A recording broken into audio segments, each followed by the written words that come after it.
بلکہ عیسائی تو میں نے ایک مرتبہ 1970 میں تقریر سنی تھی، کرسمس گزاری تھی لندن میں، تو انہوں نے کہا تھا کہ شریعت لعنت ہے، خواہ ایک انسان کو یہ حرام ہے، یہ حرام ہے، یہ حرام ہے، رک نہیں سکا ہے، اب دل اس کا میلا ہو جائے گا، گلٹی کانشنس ہو جائے گا، گلٹی کانشنس سے اس کے اندر جو ہے وہ نیگیٹو سائیکالوجی ڈیولپ ہونی شروع ہو جائے گی۔ یہ ساری گندگی کہاں سے پیدا ہوئی کہ آپ نے حرام حلال کا فلسفہ چھیڑ، سب حلال کرو چھٹی ہو جائے گی۔ تو ایسے ایسے فلسفے بھی دنیا میں ہیں، اور یہ میں نے تقریر سنی 1970 میں لندن میں کرسمس کے دنوں میں۔ یرید اللہ لیبین لکم، اللہ تعالیٰ چاہتا ہے کہ تمہارے لیے ان چیزوں کو واضح کر دے، ویہدیکم سنن الذین من قبلکم، اور تمہیں ہدایت دے ان راستوں کی کہ جو تم سے پہلے کے لوگوں کے تھے، ویتوب علیکم۔ اب اس میں دونوں طرف جائے گا، پہلے کے نیکوکار بھی تھے، پہلوں کے بدکار بھی تھے۔ نیکوکاروں کا راستہ تم اختیار کرو، صراط الذین انعمت علیہم، اور دوسرے راستوں سے تم بچ سکو۔ ویتوب علیہم، علیکم اللہ چاہتا ہے تمہارے اوپر، تم پر عنایت فرمائے۔ واللہ علیم الحکیم، اللہ تعالیٰ سب کچھ جاننے والا، کمال حکمت والا ہے۔ واللہ یرید ان یتوب علیکم، دوبارہ پھر وہی، اللہ چاہتا ہے تم پر مہربانی فرمائے۔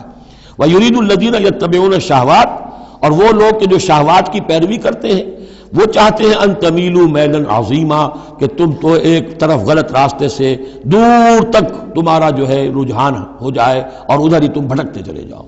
آج جو بھی ہے عورت کی آزادی کی بنیاد پر، ایمانسیپیشن کی بنیاد پر، یہ ساری چیزیں جو ہو رہا ہے، ویمن لب ہے، یہ سب کا سب در حقیقت ان حدود اور قیود کو توڑ کر، اور سارا یہ جنسی جو ہے انارکی پھیلانے کی ایک سازش ہے جو دنیا میں چل رہی ہے۔ یرید اللہ ان یخفف عنکم، تم یہ نہ سمجھو کہ بوجھ ڈال رہا اللہ تم پر، اللہ تم پر تخفیف چاہتا ہے۔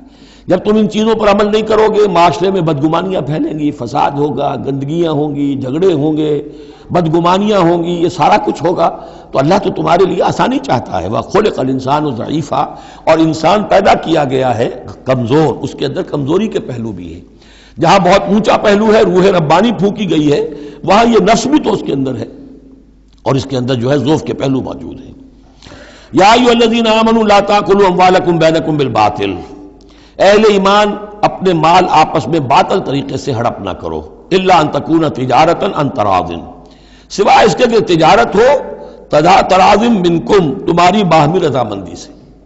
یہ جوتا ہے 200 روپے کا ہے، آپ کو منظور ہے، 200 دیجئے، جوتا لے لیجئے، یہ آپ کی باہمی رضامندی سے سودا ہے، وہ ہو گیا۔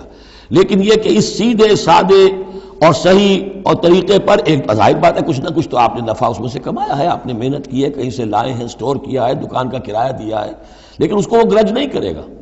لیکن جھوٹ بول رہے ہیں، خدا کی قسم کھا رہے ہیں کہ میں نے تو اتنے کر لیا، اب یہ ہو گیا، آپ نے اپنی ساری محنت بھی ضائع کی اور آپ نے حرام کما لیا۔ اور یا کوئی اور طریقے ہیں، مال ہڑپ کر رہے ہیں، دھوکہ دے رہے ہیں۔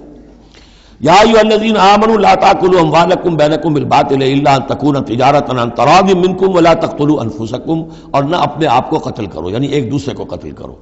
تمدن کی جڑ دو چیزوں پر ہے، احترام جان، احترام مال۔ میرے لیے آپ کا مال محترم ہے، آپ کی جان محترم ہے، میں اسے کوئی گزن نہ پہنچاؤں۔ آپ کے لیے میرا مال، میری جان، میرا جسم محترم ہے، اسے کوئی گزن نہ پہنچائے۔ اگر تو یہ جنٹل مین ایگریمنٹ ہمارا چلتا ہے، تب تو ہم ایک معاشرے میں رہ سکتے ہیں، ایک ملک میں رہ سکتے ہیں، اور اس میں اطمینان ہوگا، سکون ہوگا، چین ہوگا۔ اور جہاں یہ دونوں احترام ختم ہو گئے، جان کا نہ مال کا، تو ظاہر بات ہے کہ پھر وہاں سکون کہاں سے آئے گا، اطمینان کہاں سے آئے گا، چین کہاں سے آئے گا۔ وَلَا تَقْتُلُوا أَنفُسَكُمْ إِنَّ اللَّهَ كَانَ بِكُمْ رَحِيمًا، یقیناً اللہ تعالی تم پر بہت ہی مہربان ہے۔ وَمَن يَفْعَلْ ذَلِكَ عُدْوَانًا وَظُلْمًا، اور جو کوئی بھی یہ کام کرے گا، دو کام، چوری اور دھوکہ اور قتل نفس، ظلماً اور عدواناً، تعدی کے ساتھ، ظلم کے ساتھ، فسوف نصلیہ نارا، تو اسے تو ہم جھونک دیں گے آگ میں۔ وَكَانَ ذَلِكَ عَلَى اللَّهِ يَسِيرًا، اور یہ چیز اللہ پر بہت آسان ہے۔ یہ نہ سمجھنا کہ کیا اللہ تعالیٰ تمام نوع انسانی کو جہنم میں جھونک دے گا، یہ اللہ کے لیے بہت آسان۔ ان تجتنبوا كبائر ما تنهون عنه نكفر عنكم سيئاتكم وندخلكم مدخلا كريما ولا تتمنوا ما فضل الله به بعضكم على بعض للرجال نصيب مما اكتسبوا وللنساء نصيب مما اكتسبن واسألوا الله من فضله إن الله كان بكل شيء عليما صدق الله العظيم۔ اب انسانی تمدن کے دو بہت اہم مسائل ہیں اور بڑے گہرے فلسفیانہ اہمیت کے حامل۔ پہلا مسئلہ ہے گناہوں کے بارے میں کہ ان میں ایک تقسیم ہے کبائر اور صغائر کی۔ بڑے بڑے گناہ، سب سے بڑا گناہ شرک ہے، کفر ہے، پھر یہ کہ جو فرائض ہیں ان کا ترک کرنا کبائر میں شامل ہوگا، جو حرام چیزیں ہیں ان کا ارتکاب کبائر میں شامل ہوگا۔ ایک ہے چھوٹی چھوٹی کوتاہیاں جو ہو جاتی ہیں، آداب میں ہو جاتی ہیں، یا اور جو بھی باریک احکام ہیں ان میں کہیں کوتاہی ہو گئی ہے، یا بغیر کسی ارادے کے کہیں کسی کی بات ایسی کہہ بیٹھے ہیں کہ جو غیبت کے حکم میں آ گئی ہے، ارادہ نہیں تھا لیکن بات نکل گئی ہے، وغیرہ وغیرہ۔ اس میں جو ایک ہیلدی ایٹیچیوڈ ہے وہ یہ ہے کہ کبائر کا پورے اہتمام کے ساتھ بندوبست کیا جائے کہ اس سے انسان بالکل پاک ہو جائے، فرائض کی پوری ادائیگی، محرمات سے اجتناب مطلق۔ اور یہ چھوٹی چیزیں جو ہیں ان کے بارے میں نہ تو زیادہ ایک دوسرے پر نکیر کی جائے، نہ ایک دوسرے پر گرفت کی جائے، نہ کچھ اس پر بہت زیادہ جو ہے اپنے دل کے اندر بھی دل گرفتگی کی جائے، بلکہ ان کے بارے میں توقع رکھی جائے کہ اللہ تعالیٰ معاف فرما دے گا، استغفار کرے بھی آدمی۔ اور یہی صغائر ہیں جو نیکیوں کے ذریعے سے خود بخود بھی ختم ہوتے رہتے ہیں۔ یہ جو آتا ہے کہ جو شخص وضو کرتا ہے صحیح طریقے پر بیٹھ کر اطمینان سے، تو جب وہ ہاتھ دھوتا ہے تو ہاتھوں کے گناہ جھڑ جاتے ہیں، آنکھوں میں پانی ڈالتا ہے آنکھوں کا گناہ جھڑ جاتا ہے، وغیرہ وغیرہ۔ تو یہ وہ صغائر ہیں۔ ان الحسنات یذہبن السیئات، یہ نیکیاں جو ہیں ان بدیوں کو دور کر دیتی ہیں۔ کبائر معاف نہیں ہوتے اس سے، نیکیوں سے جن گناہوں کی معافی کا از خود اعلان ہے قرآن میں، وہ کبائر نہیں صغائر ہیں۔ کبائر توبہ کے بغیر وہ نہیں بخشے جا سکتے، توبہ کرنی ہوگی۔ اور جو اکبر الکبائر ہے شرک، اس کے بارے میں تو 2 مرتبہ اس صورت میں آئے گا، ان اللہ لا یغفر ان یشرک بہ ویغفر ما دون ذلک لمن یشاء، وہ ہم پڑھیں گے بعد میں۔ لیکن ایک پرورٹڈ قسم کی مذہبی شخصیت ہوتی ہے، مذہبی مزاج، پرورٹڈ، مست شدہ۔ جو کبائر ہیں وہ تو ہو رہے ہیں، سود خوری ہو رہی ہے، جو کچھ ہو رہا ہے حرام خوری ہو رہی ہے، چھوٹی چھوٹی باتوں پر نکیر ہو رہی ہے، یہ پائنچا تمہارا نیچے کیوں چلا گیا ہے، اس کے اوپر ساری گرفت ہو رہی ہے، یہ کیا ہو گیا ہے، تمہاری داڑھی جو ہے شرعی نہیں ہے، اس کے اوپر گرفت ہو رہی ہے۔ یہ چیزیں جو ہیں دس از پرورشن، یہ مذہب کو بس کر دینے والی بات ہے۔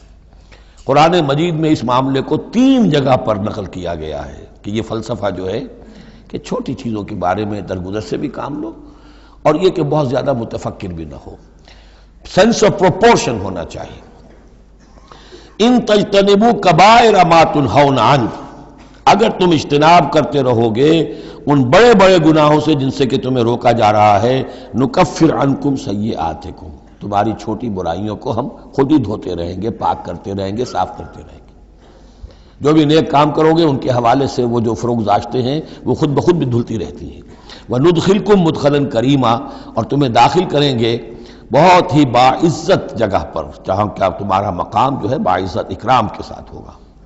یہ مضمون سورہ شورى میں بھی آیا ہے، پھر سورۃ النجم میں بھی ہے، 3 مرتبہ یہ مضمون قرآن میں آیا ہے۔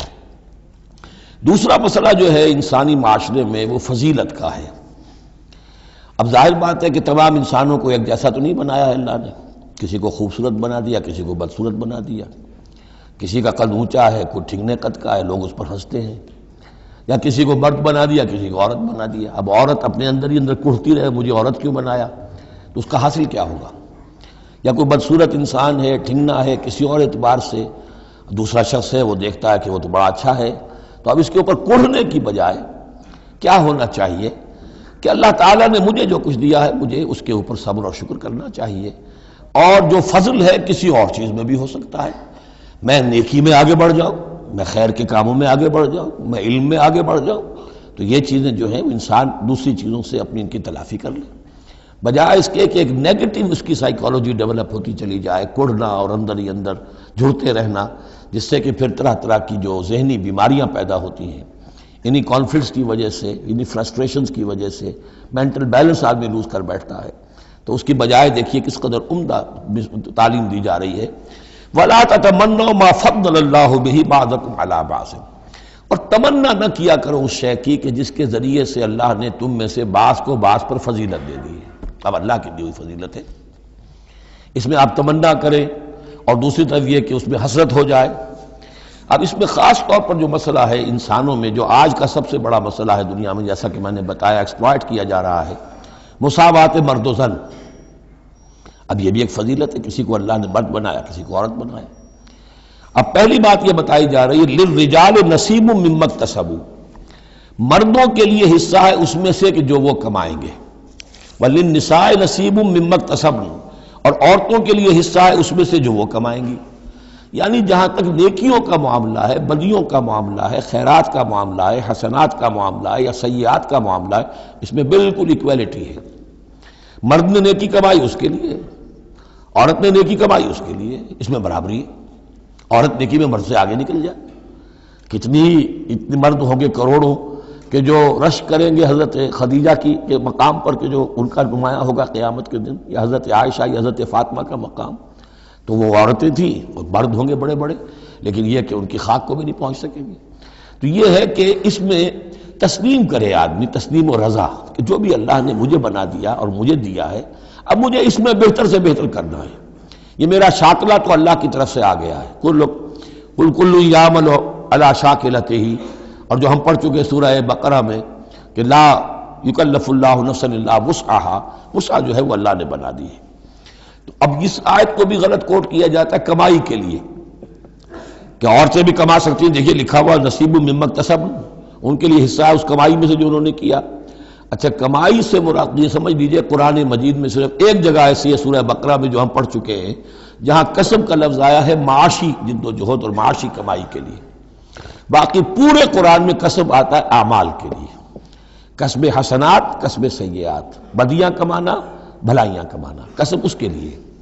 اور دلیل اس کی یہاں کیا ہے، مما اکتسبنا نصیب، اگر تو ایک عورت نے کمائی کی ہے، تنخواہ 10,000 کی ہے تو 10,000 میں سے 2,000 تو نہیں ملے گا اسے، باقی 8,000 شارٹ میں جائے گا۔ تو نصیب مما اکتسب نہیں ہے وہ، تو اگر کسی کے واقعی کوئی کام کرتی ہے خاتون، اگر کوئی اس میں حرام پہلو نہیں ہے، پیشہ جو ہے وہ بھی شریفانہ ہے، اس میں جو بھی آداب ہیں پردے کے، ستر کے، حجاب کے، وہ بھی ملحوظ رکھے ہوئے، ٹھیک ہے، تو جو کمائی اس کی پوری اس کی ہوگی، اس کا حصہ تو نہیں ہوگا۔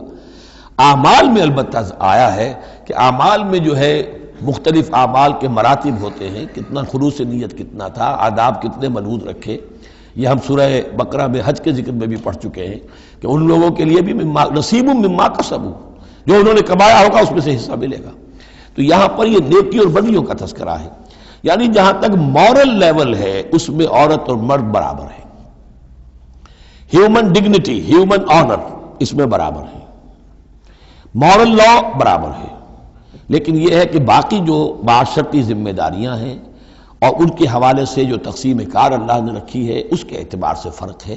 اب اس فرق کے ساتھ اگر عورت ریکنسائل نہ کرے اور وہ کرتی رہے اور مرد کے بالکل برابر ہونے کی کوشش کرے، تو فساد کا سارا معاملہ جو ہے اس معاشرے کا، وہ فساد کے نظر ہو جائے گا۔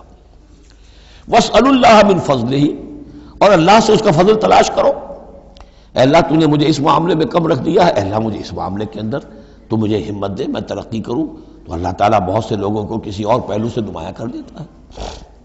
ان اللہ کان بکل شیء علیما، یقیناً اللہ تعالیٰ ہر شے کا علم رکھتا ہے۔ وَلِكُلٍّ جَعَلْنَا مَوَالِيَ مِمَّا تَرَكَ الْوَالِدَانِ وَالْأَقْرَبُونَ، اب آخر میں پھر ایک مرتبہ جو ہے قانون وراثت کی اہمیت کو دیکھیے، اور ہر ایک کے لیے ہم نے مقرر کر دیے ہیں حصے وراثت میں جو بھی چھوڑتے ہیں والدین یا رشتہ دار۔ والذین عقدت ایمانکم، ایک نیا مسئلہ یہ پیدا ہو گیا تھا کہ ایک دوستی ہوتی ہے، بھائی چارہ ہوتا ہے، یا مدینے میں حضور نے مسلمانوں کو بھائی بھائی بنا دیا تھا، ایک انصاری ایک مہاجر بھائی، تو کیا ان کا وراثت میں حصہ ہے؟ نہیں، یہ وراثت میں حصہ منہ بولے بھائیوں کا نہیں ہے، منہ بولے بیٹے کی کوئی حیثیت نہیں شریعت میں، منہ بولے بھائی کا کوئی حصہ نہیں ہے۔ ہاں اپنی زندگی میں تم نے والذین عقدت ایمانکم، جن کے ساتھ تمہارا کوئی معاہدہ ہوا ہے، کوئی دوستی ہوئی ہے، فآتوہم نصیبہم، انہیں ان کا حصہ دے دیا کرو، یعنی اپنی زندگی میں ان کے ساتھ جو بھلائی کرنا چاہو، کوئی ہبہ کرنا چاہو اپنی وراثت میں سے بھی، اپنی وراثت میں سے وصیت کرنا چاہو، یہ کر سکتے ہو۔ لیکن جو کہ قانون وراثت میں طے ہو گیا ہے، لا وصیت لوارث، پھر وارث کے لیے کوئی وصیت بھی نہیں، اور وہ یہ کہ بہرحال وراثت میں حقدار کوئی اور نہیں ہوگا سوائے اس کے کہ جس کو اللہ نے مقرر کر دیا ہے۔ ان اللہ کان علی کل شیء شہیدا، یقیناً اللہ تعالی ہر چیز پر گواہ ہے۔